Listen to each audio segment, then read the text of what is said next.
cunning, cunning, cunning.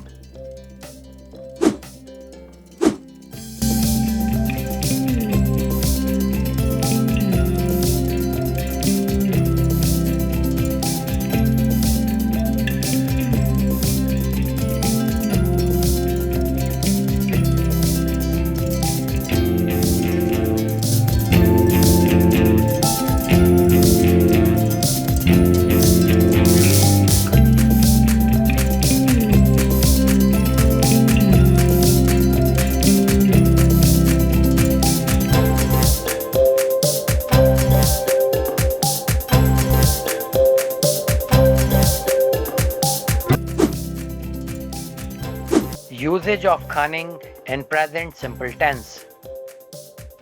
You are cunning. तुम अय्यार मक्कार हो.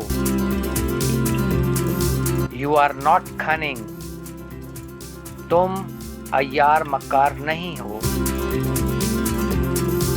Are you cunning? क्या तुम अय्यार मक्कार हो? Are you not cunning? क्या तुम अय्यार मक्कार नहीं हो? Why are you cunning?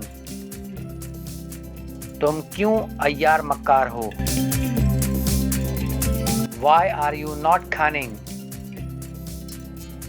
तुम क्यों अय्यार मक्कार नहीं हो?